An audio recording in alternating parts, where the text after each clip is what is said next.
The Dragon War by Torhall Yorick.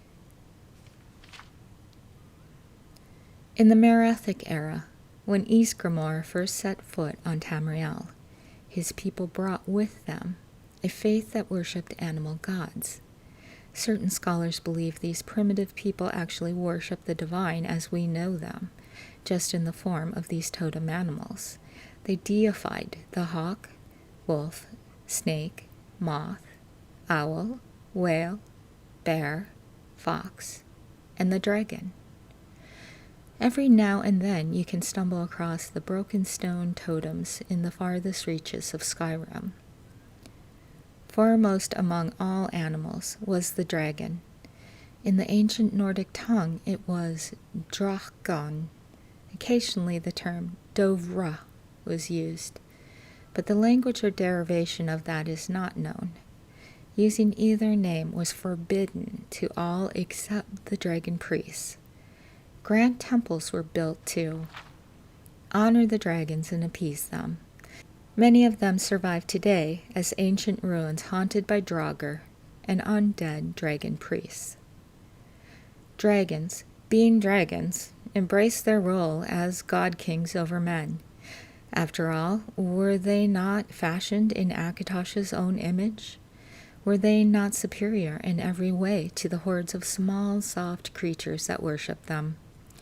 For dragons, power equals truth. They had power, so therefore it must be truth.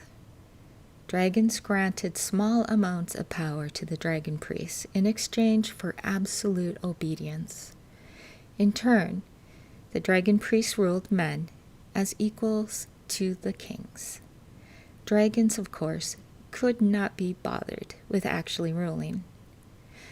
In Atmora, where Ysgramor and his people came from, the dragon priests demanded tribute and set down laws and codes of living that kept peace between dragons and men. In Tamriel, they were not nearly as benevolent. It's unclear if this was due to an ambitious dragon priest or a particular dragon or a series of weak kings.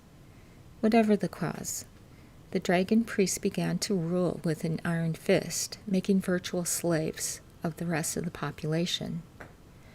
When the populace rebelled, the dragon priests retaliated.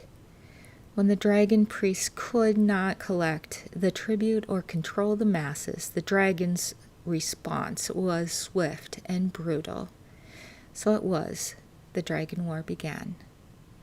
At first, men died by the thousands.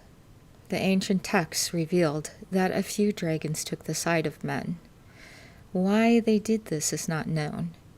The priests of the 9 divines claim that it was Akatosh himself that intervened. From these dragons, men learned magics to use against the dragons. The tide began to turn, and dragons began to die too.